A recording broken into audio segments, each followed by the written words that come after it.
இங்கு கூடியிருக்கக்கூடிய நம் அனைவரின் மீதும் ஏக இறைவனுடைய சாந்தியும் சமாதானமும் உண்டாவதாக. இந்திய மாணவர் இஸ்லாம் அமைப்பு கடந்த 43 வருஷமாக இந்திய திருநாட்டில் மாணவர்களுடைய நலனை மேம்படுத்த வேண்டும், அவர்களை ஆராய்ச்சி ரீதியிலும் அவர்களை ஒழுக்க ரீதியிலும் என்னென்னா மேம்படுத்தணும் அப்படின்னு சொல்லி தொடர்ந்து பாடுபட்டு வருது. சிறந்த ஏசியாவிலேயே சிறந்த அமைதியை வலியுறுத்தக்கூடிய மாணவர் அமைப்பாக யுனெஸ்கோ அங்கீகரிக்கப்பட்ட மாணவர் அமைப்பு எஸ்சிஓவாக இருக்குது.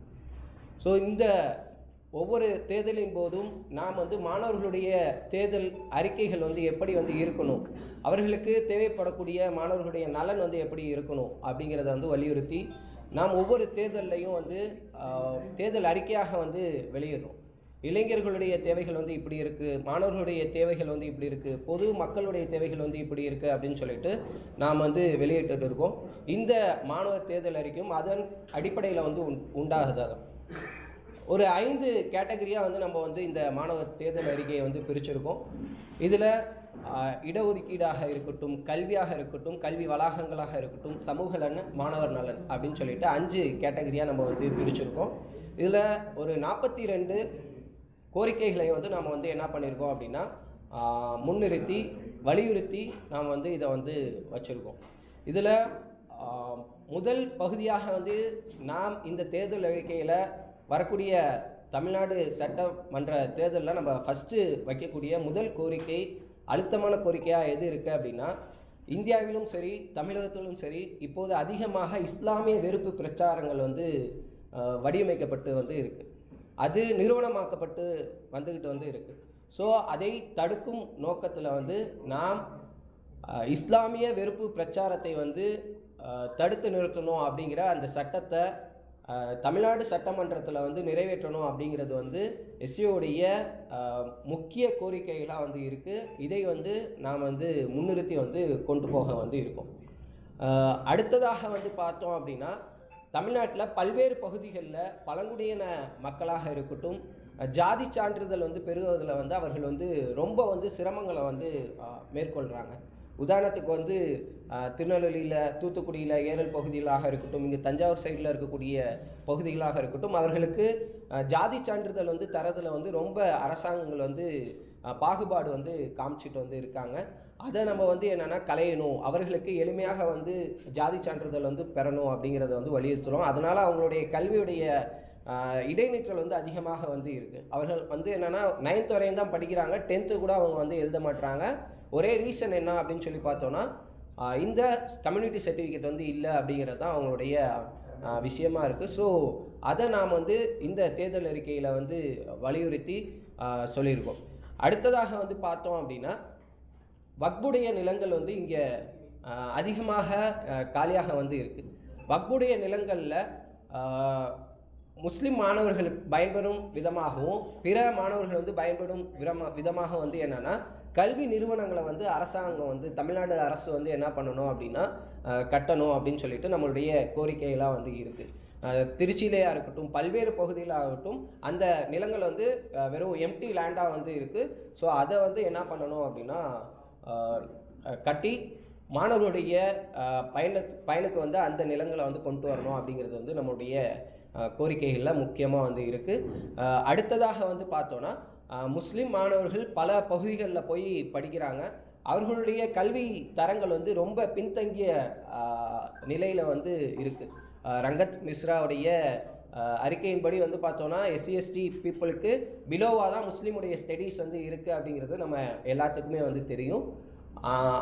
அதுக்காக அதை மீட்டெடுக்கணும் அப்படிங்கிறதுக்காக முஸ்லீம் மாணவர்களுக்கு என்னென்னா ஒவ்வொரு ஊரில் முக்கிய நகரங்களில் என்னென்னா கல்வி விடுதிகள் கட்டித்தரணும் அப்படிங்கிறது எஸ்சியோடைய கோரிக்கைகளில் முக்கியமான ஒரு விஷயமாக இருக்குது. அதை தாண்டி பார்த்தோன்னா, நாம் ஒவ்வொரு தேர்தல்லையும் கடந்த ஒரு 3 தேர்தல் அறிக்கையில் நம்முடைய கோரிக்கைகளில் முதன்மையாக இருக்கிறது என்ன அப்படின்னு சொல்லி பார்த்தோன்னா, நீட்.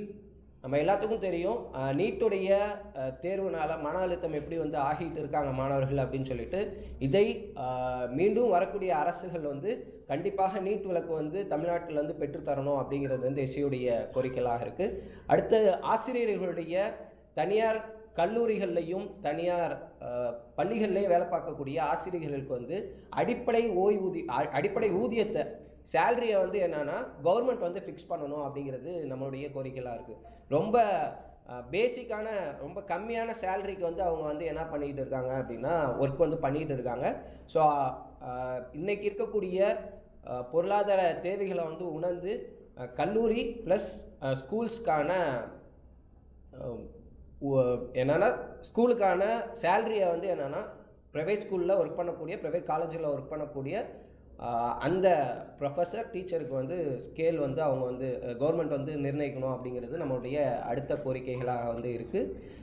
அதை தாண்டி தமிழ்நாட்டில் இருக்கக்கூடிய பல்கலைக்கழகங்களில் வந்து என்னென்னா அரபி மொழிகளுக்காக ஆராய்ச்சி இருக்கைகளை வந்து அதிகப்படுத்தணும் அப்படிங்கிறது வந்து எஸ்சியோடைய கோரிக்கைகளில் ரொம்ப முக்கியமான கோரிக்கையாக வந்து இருக்குது. தமிழ்நாடு அரசு வந்து இப்போ பொறுப்பேற்றிருக்கக்கூடிய அந்த டிஎம்கே கவர்மெண்ட் வந்து $1 ட்ரில்லியன் பொருளாதார தேவைகளை வந்து முன்னிறுத்தி வந்து போயிட்டு வந்து இருக்குது. ஸோ அதுக்கு வந்து நாம் வந்து என்ன சொல்கிறோம் அப்படின்னா வெறும் பொருளாதாரத்தை முன்னிறுத்திய கல்வியினால் மட்டும் சமூகத்தில் வந்து மாற்றத்தை வந்து கொண்டு வந்துட முடியாது. அதுக்காக நாம் வலியுறுத்தக்கூடிய ஒரு விஷயம் என்னன்னா அவர்களுக்கு ஆராய்ச்சியில் தமிழ்நாடு அரசு வந்து அதிகமான நிதிகளை வந்து ஒதுக்கணும். அது மட்டும் இல்லாமல் அவர்களுக்கு வந்து என்னென்னா சரிவர வந்து ஸ்காலர்ஷிப்பாக இருக்கட்டும், ஃபண்ட்ஸாக இருக்கட்டும், நிறையா ரிசர்ச்சுக்கான எக்யூப்மெண்ட்ஸாக இருக்கட்டும், இது எல்லாமே வந்து என்னென்னா கவர்மெண்ட் வந்து ப்ரொவைட் பண்ணணும். அதுக்கு நிறையா நிதிகளை வந்து ஒதுக்கணும். அப்படி பண்ணால் மட்டும்தான் கல்வியில் வந்து ஈக்குவாலிட்டி வந்து கொண்டு போக முடியும். பொருளாதாரத்தை முன்னிறுத்தின கல்வியை வந்து தாண்டி ஒழுக்கம் ரீதியிலான ஆராய்ச்சி ரீதியிலான கல்வியை வந்து முன்னிறுத்தணும் அப்படின்னா அது ஒரு அடிப்படை தேவையாக வந்து இருக்குது. இது எல்லாத்தையும் வந்து முன்னிறுத்தி கடைசியாக வந்து என்னென்னா நம்முடைய ஆர்டிஇ எல்லாத்துக்கும் வந்து தெரியும். அந்த ஆர்டியின் அடிப்படையில் வந்து நம்ம ஸ்டேட் கவர்மெண்ட்டும் சரி சென்ட்ரல் கவர்மெண்ட்டும் சரி ஸ்கூல்ஸுக்கு தர வேண்டிய அந்த ஃபண்ட்ஸை வந்து சரிவர வந்து நிறைவேற்றணும். அதனால வந்து என்னென்னா ஆர்டிஇ மூலம் ஒவ்வொரு பள்ளியில் சேரக்கூடிய அந்த 25% ஆஃப் புவர் ஸ்டூடெண்ட்ஸ் வந்து என்ன பண்ணுறாங்க அப்படின்னா அவர்களுடைய கல்வி நிலைகள் வந்து பாதிக்கப்படுது.